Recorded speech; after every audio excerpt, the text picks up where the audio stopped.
porque a Revolução de Abril foi uma revolução que durou 17 meses, um pouco mais. Começou, não é? 18 meses. Começou em Abril, portanto, não é? Foi o movimento dos capitães, as reivindicações muito materiais, o fim da guerra colonial, que era fundamental. E sobre isso queria dizer também duas coisas. Em Coimbra, a crise de 69, só a minha corrente, que tinha em 70 publicado o programa de transição do Trotsky, e um grande dirigente lá de Coimbra, nós defendíamos, portanto, que nas assembleias se falasse da guerra colonial, contra a guerra colonial. O PC, e os sociais-democratas, o PS, o Conselho da República, já era muito firme de dizer que tínhamos que defender o sindicalismo estudantil. Vejam lá, o sindicalismo de folhas mais baratas, sementas mais baratas e tudo. Portanto, uma comparação estúpida, não é? De espelho todo partido, não é? Entre, portanto, a unidade, portanto, operária portanto, a luta sindical verdadeiramente pelos interesses dos trabalhadores, ou a luta estudantil. E o maio de 68 foi uma referência muito grande para mim. Eu era uma pessoa muito informada, portanto, do maio de 68. Fui sempre um grande defensor do maio de 68. Conheci, portanto, na altura, portanto, passado 2 anos, depois da edição do programa de transição, que é um programa muito interessante. Programa de transição do Trotsky. E fui a Paris, portanto, nos anos 71, 72. O meu pai era um tipo conservador, portanto, de origem camponesa, filho de um grande grupo militar, de Valdecâmara.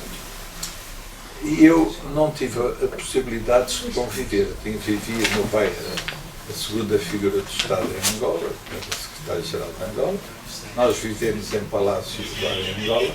Eu era muito curioso, desde pequeno, desde os 11, 12 anos. Queria saber como é que viviam os negros, os indígenas. Dava muito bem com o meu cozinheiro e dizia: como é que vocês têm 3 mulheres? É tão interessante e tão difícil. Eu tinha 12 anos. Pode-se dizer que esse teu passado na colónia foi o teu despertar político? Foi a maneira como eu tentei viver de um lado dos governantes, do poder colonial, do lado dos indígenas, do lado de qualquer coisa diferente, que era muito curioso. Eu gosto muito de juntar a curiosidade à inteligência. É uma coisa fantástica, porque se um tipo não for curioso, se não for atrevido, não pode perceber o mundo. O meu lado de esquerdista começou aí, desenvolveu-se na Faculdade de Medicina. Quando... Lisboa? Não, de Coimbra, que era uma cidade de merda, tinha 6.000 estudantes, muito rural, tinha só 5 a 6 mil estudantes, eu espero 50 mil, e que era uma cidade que eu vivi intensamente. Então, e o fim do fascismo? O 25 de Abril, o golpe de Estado? Estavas em Coimbra? Não, eu vim para Coimbra em 1971, em novembro de 71. Porque não suportava Coimbra, porque eu podia ter uma namorada, mas havia às vezes uma mulher interessante que um gajo queria conhecer. E não se podia, porque na Praça da República, no dia seguinte, toda a gente sabia. E em Lisboa era mais fácil? Não é que Lisboa seja mais fácil. Lisboa era um agrupamento maior de pessoas em que cada um podia fazer a vida à sua maneira. Não é? Eu comecei, quem me deu a entrada no marxismo foram 2 autores. O Teilhard de Chardin, vocês sabem quem é o Teilhard de Chardin? porque achei um tipo extraordinário na concepção do mundo e tudo isso, e fiquei. E o outro foi o francês, que saiu do Partido Comunista francês, e agora não estou-me a lembrar do nome, mas que depois aderiu à ideologia muçulmana. Roger Garaudy, que tem 2 ou 3 livros extraordinários. Não é? Quando veio, portanto, o 25 de Abril, e antes do 25 de Abril, eu estava cá em 71, estava a fazer o ano para me darem licenciatura. O PCP, as pessoas do PCP, queriam impedir-me, dizendo que eu não era estudante. Mas eu não era médico. Portanto, só podia ser. Mas porquê isso? Porque eu queria falar, queria estar nas lutas estudantis e organizei coisas interessantes. Organizei um jornal que falava, portanto, das lutas estudantis a nível nacional, da guerra colonial pouco, porque era um tema muito difícil de abordar diretamente, mas fazíamos sessões na cave da Faculdade de Medicina. Fiz uma ação com o Mandel e a malta dos liceus e a malta de esquerda, que convocámos boca a boca. E aquilo enchia-se. O Mandel falava em espanhol, era um grande comunicador. Talvez seja bom explicar quem era o Mandel. O Ernesto Mandel, quem era? O Ernesto Mandel foi um dos homens mais inteligentes que eu conheci na vida diariamente. E na primeira vez que ele veio a Portugal, ele veio para a minha casa. E o Mandel, eu gostei tanto dele, porque era um tipo muito sincero, muito aberto. Eu passei uma semana em Bruxelas com ele e fiquei espantado por a capacidade criativa, informativa e de investigação em várias línguas que ele fazia. Eu fiquei doido, foi o intelectual mais completo que eu conheci. Isso foi antes do 25 de Abril? Não, isso já foi depois do 25 de Abril. Eu tornei-me trotskista porque havia um grupo de ação comunista no Norte, no Centro e no Sul. Eu, no Sul, conquistei quase todos os quadros ao Domingos Neto. Estamos a dizer isso, estou meio engano. É um psiquiatra que, vocês sabem que uma pessoa que vai subindo nas funções do alto Estado não pode ser revolucionário. Hã? Ok? Eu continuei na minha. E, portanto, conseguimos organizar um núcleo de estudantes de medicina, tivemos algumas prisões e organizámos muito a luta estudantil dos liceus. Eu era uma das pessoas encarregadas da formação e trabalho. Quando veio o 25 de Abril, nós fizemos coisas que a história não conta. Vamos contar duas, talvez, 2 ou 3.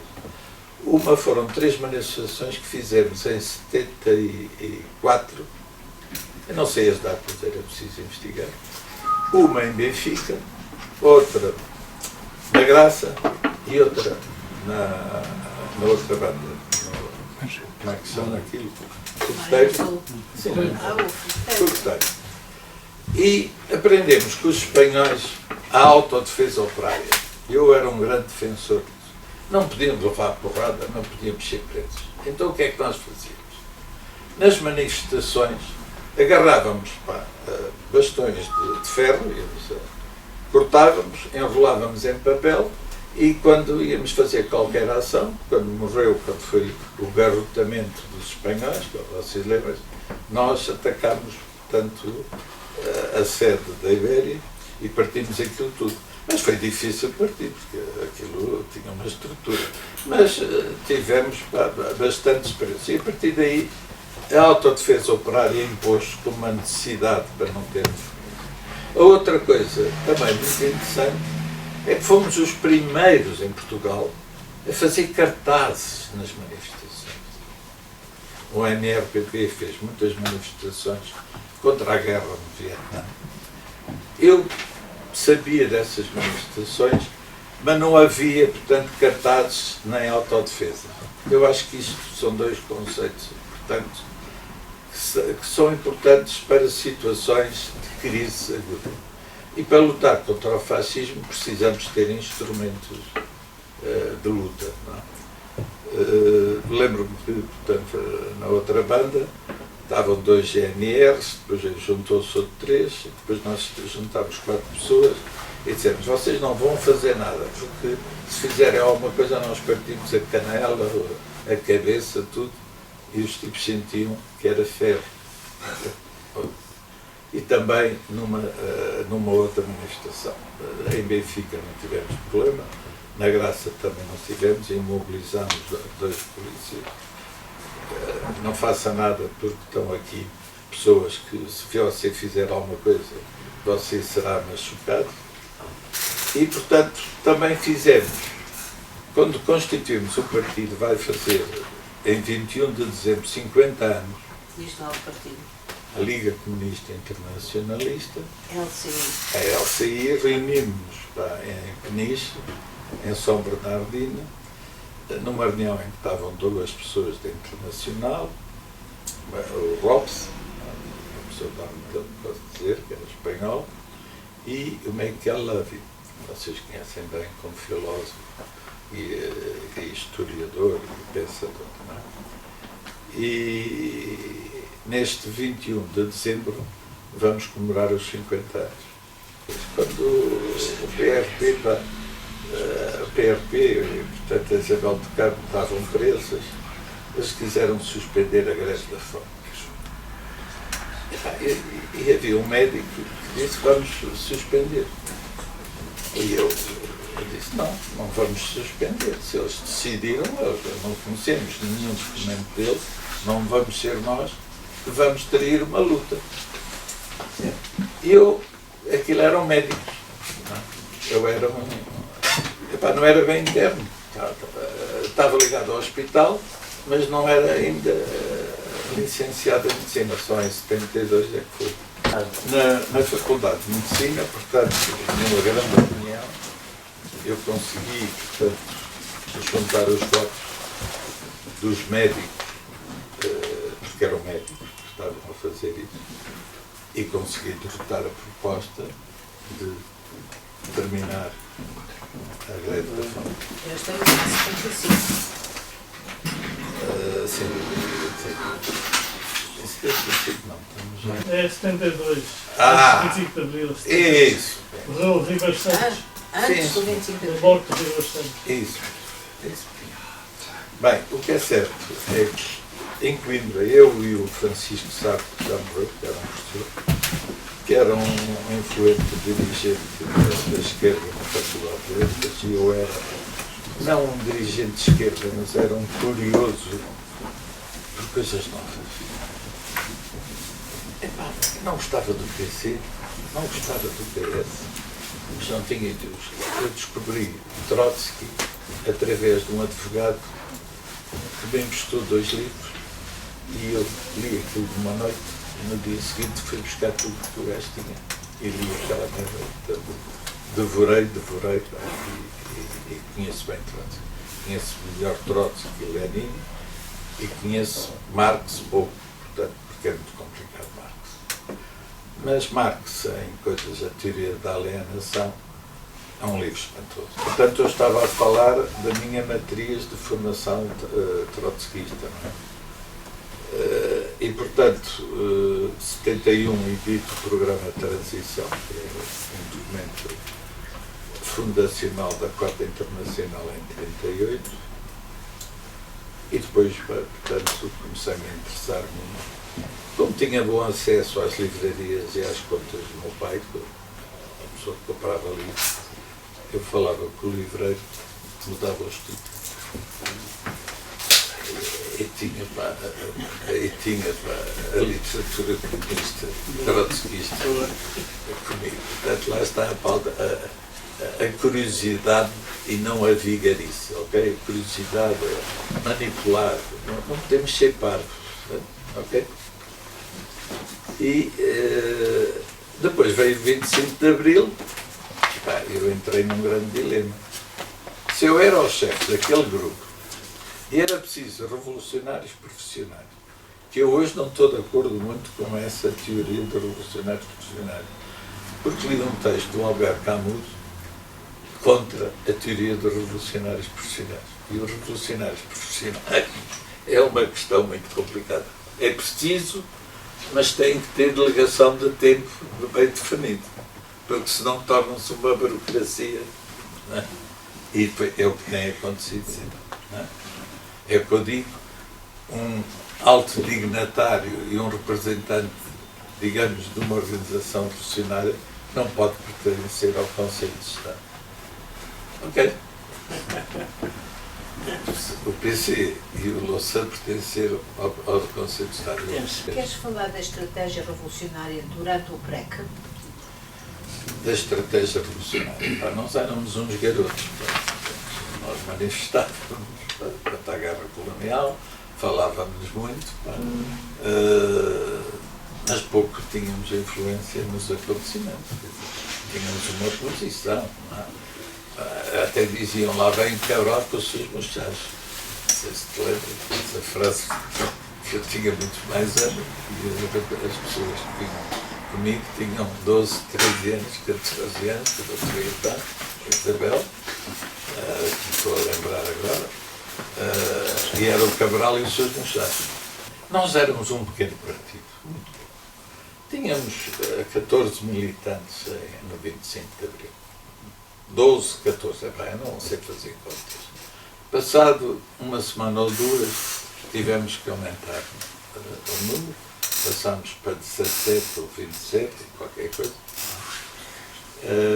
E começámos a fazer um trabalho, portanto, que eu estou, portanto, militante de memórias que o teu irmão está a fazer, portanto, não sei se sabes, o teu irmão está a fazer um belo livro de memórias de militantes, de 4 mulheres e 7 jovens. Então eu queria te pedir que voltes à tua crise depressiva depois de 8 anos de militância. Pois, a crise depressiva para fazer começou em 81, prolongou-se para 82, é que eu não estive bem, tive coisas mesmo graves, mas que foi uma referência para mim, porque pensei, eu não posso destruir-me na política, eu tenho que ir fazer a medicina. E fui até como foi uma namorada que me levou ao hospital, a dizer, vais-te inscrever. E pedi ao meu irmão, que era do CDS, e diz, eu quero ir por razões de sangue, pede ao Ministro da Saúde, que era o Manuel Barbosa, que eu quero voltar à medicina. E voltei à medicina. Desde aí, já fiz imensas coisas, eu continuo mesmo, portanto, no sentido de que nós temos que arrumar com a canalha que nos governa. Isto é tão difícil, é quase impossível. Não é. É uma utopia. É. É uma utopia. É. Hã? Mas é uma boa utopia. E eu quero que isto. Nós estamos quase a viver nos próximos 2, 3 anos uma situação. Porquê é que eu não aderi portanto, ao Bloco de Esquerda? Porque achei que eles não tinham, aquilo era uma amálgama de pessoas que não me inspiravam confusão. E depois também, em 2013, escrevi um artigo tu conheces, no I, em que defini as minhas posições. E uma vez, quando eles perderam uma série de deputados, tínhamos uma reunião ali no hotel de Berna. E disseram que cada militante só podia ter 3 minutos para falar, porque tinham feito um acordo que a sessão tinha que acabar à meia-noite. Quer dizer, um partido revolucionário que está condicionado pelos hotéis, pelos patrões, já não é revolucionário. Não é, não pode ser. São pequeninas coisas. Não era mesmo, nunca fui membro do Bloco. Eu só proclamei, por muita pressão, a necessidade de se fazer essa força. Mas estou arrependido de o ter feito. Ah, é? Estou. Porquê? Porque não ia dar nada. Portanto, aquilo era um saco de gatos, como muitas vezes dizem. Não representava a unidade com uma frente única de 3 organizações que não tinham concepções as mesmas sobre o programa, sobre a democracia interna, sobre a discussão, sobre os objetivos da revolução, sobre a estratégia, a tática e sobre o próprio pessoal. Eu não gostava daquela nota. Olha, custa muito interromper-te. Sim, mas tens de compreender que vais continuar a falar mediante as questões que te forem postas. Claro, E há uma pessoa que já te queria pôr uma questão, podíamos começar por Pedro. É muito pouco abordado, que é a relação do capitalismo com a doença mental, não é? É um tema que, eu acho que não é muito difícil. É um tema que está a ser muito utilizado pela imprensa e pela direita, no sentido que somos o país com maior doença mental, quer de esquizofrénicos, quer de depressão. Ora, a depressão caracteriza-se por 3 coisas fundamentais. Falta, portanto, de autoestima, ataques à autoestima e um humor depressivo. E a história do humor depressivo vem de problemas muito profundos da infância. Portanto, aquelas pessoas que hoje vêm no consultório, muitas delas são pessoas que estão desorganizadas pelo trabalho, não têm dinheiro, trabalham 60 horas por semana e os patrões não lhes permitem, além disso ainda querem que trabalhem ao domingo. Estás a ver? Portanto, não há nenhum fundamento para dizer que a doença mental cresceu. O que cresceu é a fome dos lucros, da ganância. E vamos contar um caso da semana passada. Um oficial da polícia, que saiu há 5 anos da polícia, disse-me que achou muito interessante o meu currículo, queria falar comigo, não queria uma consulta, nem queria uma opinião. Então, o que é que ele queria saber? É que ele trabalhava muito para ter dinheiro, para viver e para fazer as suas coisas boas, ter uma boa casa, a mulher era gerente de um restaurante bom, fino, não é? E por uma questão de tempo, eles decidiram que havia uma substância que é o GHD, não sei o quê, que faziam sexo só de 3 em 3 semanas para pouparem tempo. Opa, eu acho isso a coisa mais terrível da nossa época. Portanto, a alienação completa da vida humana. A vida humana tem que ser vivida com ternura, com afeto, com aventura, com satisfação, com prazer, com felicidade. Ao Deus dinheiro, é isso, não é? Ao Deus dinheiro, e de poder, e de trabalho, de alienação. 24 horas a foder. É ótimo. Eu fiquei assim, mas você está doido? Está-me a dizer isto, doutor? Eu não sou doido, eu sou uma pessoa sensata. Pois, poderá ser sensata se compreender isto. Mas eu gostei muito da conversa consigo. Mas não sei se a minha mulher está de acordo. Se ela não estiver de acordo, isto é com ela, não é consigo. Pode ser depois ser consigo. Vocês estão a ver a alienação numa questão simples, que é o amor. Ou melhor, fazer amor, ter prazer. Epistemologicamente,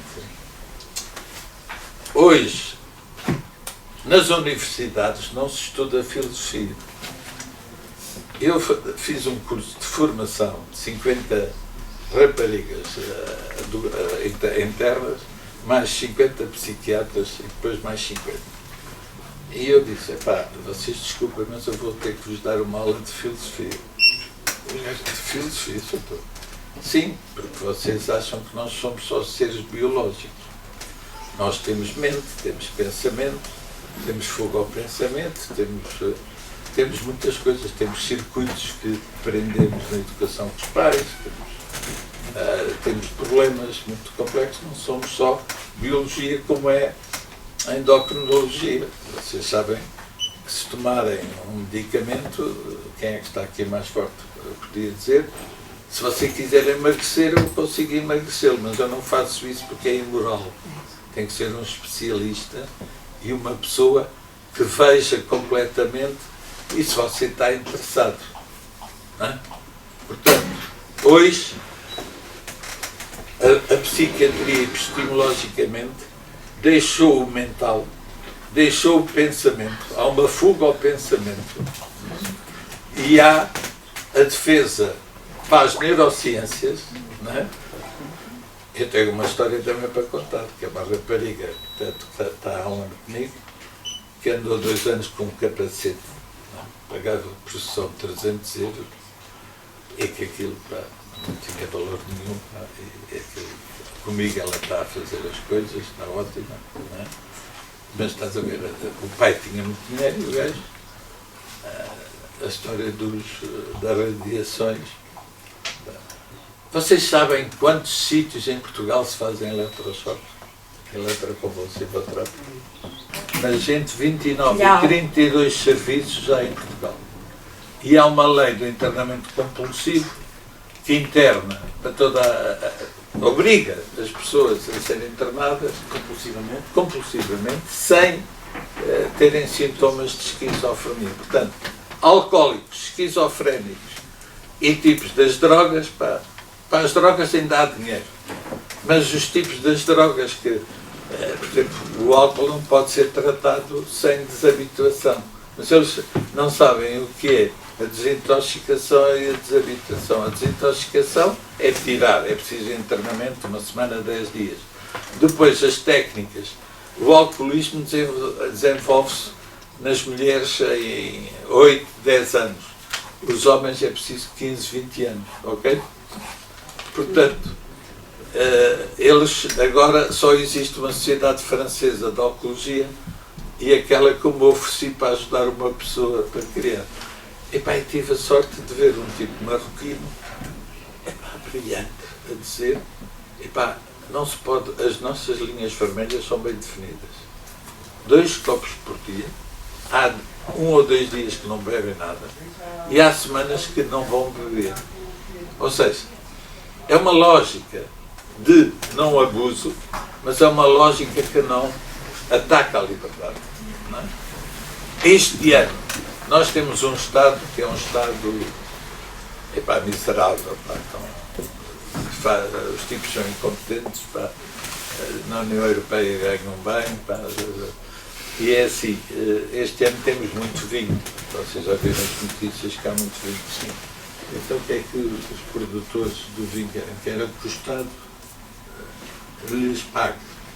Ora, em França, já por 2, 3 vezes aconteceu esse problema. O que é que fizeram os franceses?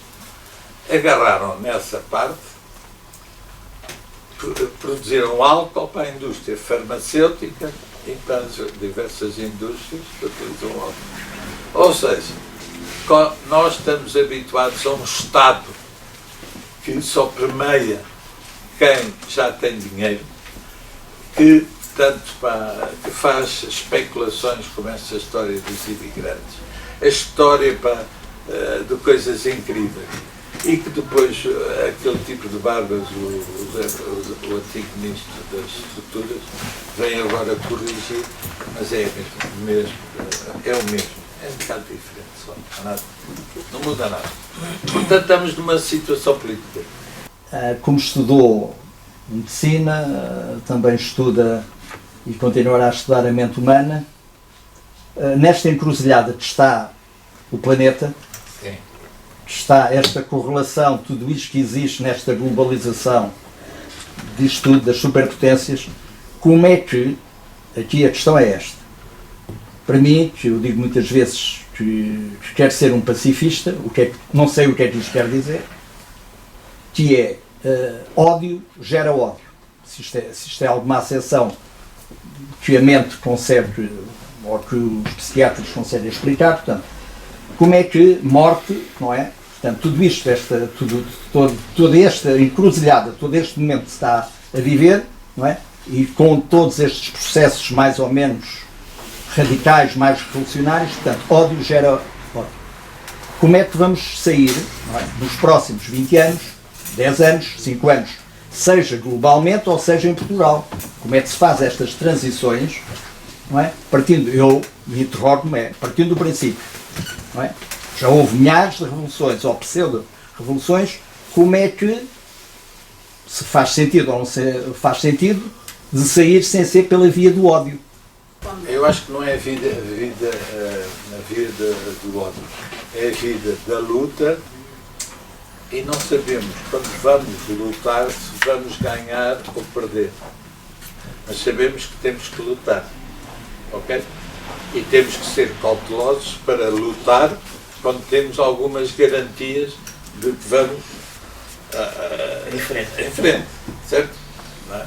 Portanto, o que está a acontecer é que, tanto no problema dos médicos, por exemplo, eles têm hoje uma ideologia, não têm formação filosófica, não têm uma formação universitária, têm uma formação básica muito tecnológica, não é? E têm uma ideia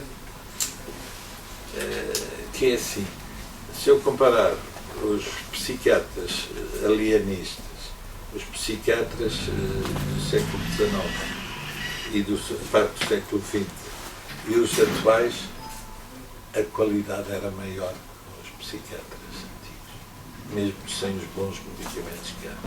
Mas junto dos bons medicamentos há o mau uso dos medicamentos, o abuso dos medicamentos, e a psiquiatria eu acho que é o reino da liberdade. Ninguém se pode obrigar a uma pessoa a fazer um tratamento que não quer. E isso para mim já eu sei lá, eu às vezes tenho pessoas que entram num estado de breakdown, não querem medicamentos. O marido também não quer, mas eu tenho que lhe fazer um tratamento muito duro. Tenho que dormir 13 horas. 13 horas, doutor, você está louco. Eu sou um bocado louco, acho que faço bem. Ele tem que fazer um medicamento que pode engordá-la ou não, tem que dormir seguido, tem que sonhar e tem que ter durante 3, 4 semanas descanso completo e depois, às vezes, 2 ou 3 meses e não ir trabalhar. Qual é a minha luta? É a luta de ir às juntas e os cabrões. Juntas médicas. Juntas médicas. Desculpem lá eu agora estar a falar em cabrões, mas alguns são, porque são tipo reformados, para que vou buscar mais 1000 euros, e que dizem que um tipo só precisa de um mês e meio de baixa. Ora, isso depende da situação. Um tipo com uma depressão dura, um breakdown duro, pode precisar de 3 meses, 4 meses ou mais, certo? E, portanto, eu tenho essa dificuldade. Quando encontro tipos da minha geração ou que me conhecem, eu estou garantido. Mas quando aparece uma outra pessoa que está lá para receber mais alguma coisa, para comprar comida ou pagar o alojamento, eu estou fodido. Ou melhor, o doente está mais fodido que eu, certo? Mas eu fico fodido. Vocês estão a perceber a encruzilhada em que estamos. E eu estou nesta. Como é que eu vou sair disto? Porquê é que eu meti nisto, pá? Porquê é que eu meti, pá, com a decisão de ser psiquiatra? Porque tinha militado muito na vida e cheguei a um momento que diz: eu quero ser bom psiquiatra, quero estudar, quero ler e ajudar as pessoas. Ok? Portanto, tenho desculpe, mas faltou nessa questão só um bocadinho do meu questionamento, que era a questão política. Mas eu a questão política resolvo, é preciso haver uma luta. É isso, só um bocadinho, só um lamiré, 3 ou 4 frases. Eu sei como é que é. A luta política é a luta da habitação com comitês locais de habitação, com uma luta que não anda atrás dos conceitos da social-democracia e que seja uma luta de auto-organização do operariado, e agora não há muito operariado, dos trabalhadores, dos cidadãos, contra vocês reparam, um tipo chega ao Estado, vocês sabem aquela história do miúdo que tirou um mestrado e foi logo nomeada para a assessora da segunda figura daquela rapariga, não sei agora o nome, da Mariana, ia ganhar 3.500. Eu acho isso um escândalo. Ela tem que trabalhar, ela tem que seguir determinados coisas. Ela não é um crânio, o tipo não é um crânio. É que se fosse um crânio que pudesse resolver melhor que a inteligência artificial. Eu dizia, pá, gasta-se o dinheiro, mas não. Está a ver? Portanto, estamos numa situação em que há, da minha parte, eu não acredito na utopia revolucionária. Quando houver, portanto, lutas, e houve a luta da habitação, que eu falei até contigo e caracterizei-te, estive a observar, não é? E fiquei satisfeito porque é preciso, mas as pessoas não sabem fazer organização por quarteirões, por bairros, etc, etc. A luta contra o tabaco é uma coisa, pá, impressionante. É uma lei proibicionista, reacionária, pá. Não podemos aceitar ali. Eles, nos debates 2, o tipo só me falava que tinham que aumentar os impostos sobre o vinho. Não, tem que aumentar a consciencialização do que o álcool tem que ter limites, tem que haver, pá, portanto, mais serviços a tratar, porque um tipo não fica, pá, alcoólico por ter uns beans drinkas, quer dizer, beber muito e apanhar umas bebedeiras. Pá. Toda a gente apanhou bebedeiras, pá. Quem é que não apanhou aqui bebedeiras? Não vou perguntar, claro, mas estou-vos a interrogar. Eu apanhei algumas bebedeiras, em desespero e em felicidade, ok? Certo? Certo. Portanto, eu estou a ver que estarei ao lado da luta dos trabalhadores, e a prova disso é que eu estou aqui em perfeita liberdade a falar com vocês. Eu estou em perfeita liberdade. Passo de uma esfera individual para a esfera coletiva e para a esfera da minha vida. E quero que, portanto, isto signifique que a consciência tem que ser elevada. Eu acho que já ficou bastante claro que tu tens uma fase da tua vida que é de militante revolucionário, de grande dedicação, e depois há uma fase em que tu decides tomar a sério a atividade na psiquiatria, e é nessa provavelmente que... Mas depois de uma depressão major, com aspectos psicóticos. Mas eu queria voltar um bocadinho com atrás aspectos e psicóticos. fazer uma pergunta que não é para o psiquiatra, que é para o militante revolucionário, do qual tu ainda tens muito em ti. Pois tem. Pronto. E então era essa pergunta que eu queria fazer sobre a saída para a situação atual. O programa de transição de que tu foste um grande pioneiro aqui em Portugal. Foi na crise de 69 em Coimbra. A grande conclusão do programa de transição é que a crise da humanidade é a crise da sua direção revolucionária. Enquanto não há direção revolucionária, não há saída. Isso mesmo. E isso verifica-se aqui em Portugal, verifica-se no mundo inteiro atualmente. Se não existe a direção, uma preocupação nossa, minha, tua, da Ana, do António, das pessoas que têm tido uma militância, é certamente a de ver qual é que é o caminho para ir desenvolvendo os pontos de apoio para que ela se construa, que se desenvolva e comece a afirmar-se.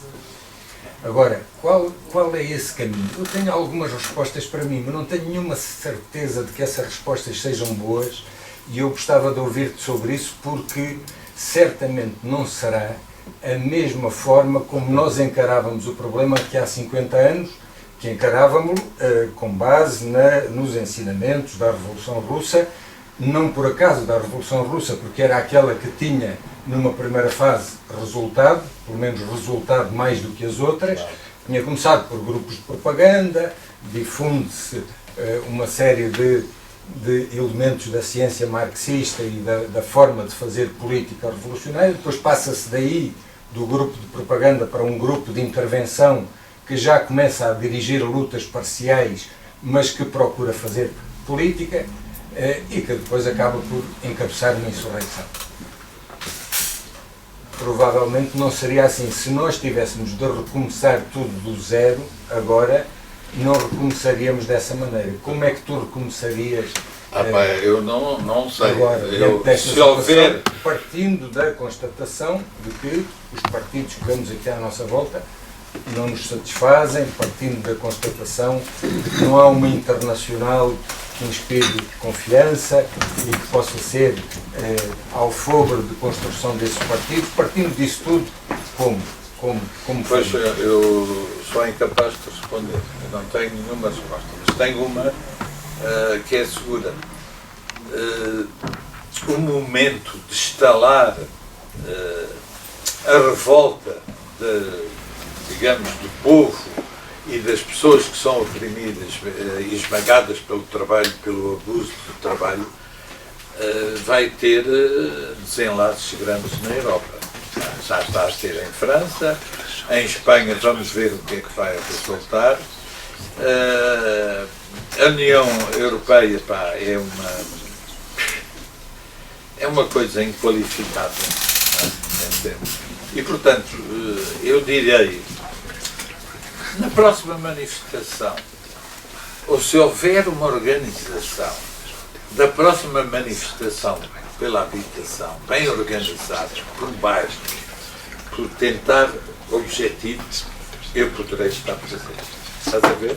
Isto é uma questão concreta. A outra coisa é, no momento em que houver um estalar da consciência e as pessoas não têm formação política, não há um partido revolucionário, opá, eu vou ter que falar. E vou estar lá. Para mim a vida só tem sentido nisto. Agora, não vou ser nenhum líder.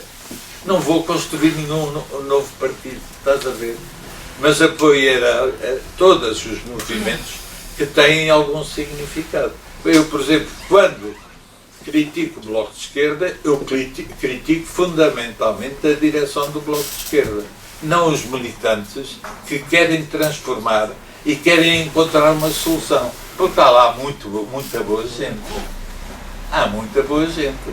Mas essa boa gente tem que ter a capacidade de pensar quais são as alternativas. E porquê é que está contra a direção do Bloco de Esquerda? Porquê é que eu estou? Sim, contra a direção do Bloco de Esquerda. Olha, fizeram um acordo com o PS, chamaram uma coisa chamada geringonça, que não foi nada definido. E depois nas eleições perderam 17 ou 19 deputados, não foi? 15. 15. Epá, eu aprendi muito a jogar a dinheiro. Quando eu não tinha dinheiro, ao jogar o póquer não ia a jogo. Mas eu também não iria a jogo apostando no PS. Certo? A minha questão na psiquiatria é a seguinte. Hoje, e já há algum tempo, dá-se eletrochoques às pessoas porque as pessoas saem fora da formatura. As pessoas saem da formatação. E quando as pessoas saem da formatação, as pessoas têm que ser regradas. Basta ver, voando sob o ninho de cucos, o que aconteceu ao Jack Nicholson, salvo erro a noção. Falou-se aqui que, enquanto não há direção revolucionária, não há forma de avançar. Eu estou de acordo, infelizmente estou. Então, como é que nós encontramos essa forma revolucionária? Os comitês de habitação, enfim, são um bom germe, não é verdade? Mas não seremos capazes de encontrar outras alternativas. Até podem ser utopias revolucionárias, porque o 25 de Abril, no dia 24, era uma utopia, e no 25 concretizou-se. E a utopia só está um bocadinho à frente ponta desta caneta. É uma questão de nós o agarrarmos. Bem sei, e estou a finalizar, que as frentes, quer dizer, nós não podemos ir pela social-democracia, que nós estamos a ver os resultados. Frentes entre o Bloco de Esquerda e o Partido Comunista, ou vice-versa, com gente, enfim, da dita esquerda, gente da militância de base do partido dito socialista, haverá gente bem intencionada, mas tem que ser gente revolucionária. gente que, sobretudo, sinta na pele, como eu, que não tenho tabus de espécie nenhuma, que trabalhei 45 anos, nomeadamente 30 anos na Câmara Municipal de Sintra. Entre os outros serviços que tive a fazer foi a tratar da epistemologia do grande e do enorme escritor Ferreira de Castro, a fazer trabalho de licenciado e nunca passei de assistente operacional. Porquê? Porque o Vítor Colasso Santos escrevia na altura centenas de caracteres no Jornal de Sintra a dar porrada ao Bloco Central do PPD e do PS, que estavam na Câmara Municipal. Portanto, eu, ao fim destes anos todos, tenho uma reforma e uma apresentação milionária de 575 euros com uma renda de 325 euros. Não estou a queixar, estou a constatar. É gente da minha estirpe, gente que está realmente a passar mal, é que nós temos que nos mobilizar e podermos criar as condições para avançar. O João é um homem mais antigo do que eu, portanto, mais experienciado. Como é que nós fazemos? Obrigado. Eu penso, só para responder, eu penso que o movimento que surgir vai ter várias fases. É a habitação. Por exemplo, a ocupação de um edifício em frente ao Liceu Maria Amália era uma coisa bonita. É mais bonita que a da luta climática. Certo? E isto podiam ser 80 pessoas. Ok? Vivi o PREC intensamente. Quem viveu o PREC intensamente, de corpo e alma e coração, não esquece e tem sempre aquela chama de fazer qualquer coisa. Depois veio a frustração, veio, portanto, como é dizer, olhar para os partidos e não ver, dá-me a ideia que os políticos saem das faculdades e vão para os parlamentos, e hoje a política é feita no Parlamento, a nível até dos partidos mais à esquerda, não há trabalho. Vamos tentando fazer o nosso melhor, há greves nos serviços, há greves aqui, há greves ali, e levantando a voz, fazendo o que podemos. A saúde e outras coisas, educação, etc., está um caos. A saúde acho que é uma área em que há muita corrupção, é difícil, quanto a mim, haver alguém que vá pôr a saúde na ordem. Muitos interesses que os privados trabalham no hospital, que agora a urgência vai fechar segunda, terça, quarta e quinta e abrir ao fim de semana. É difícil ver quem vá pôr a saúde no lugar. Eu às vezes penso mesmo e digo, se me permite, que não há alguém com luz no sítio, porque seria morto, porque não deixariam. Porque de facto os interesses são muitos a nível da saúde.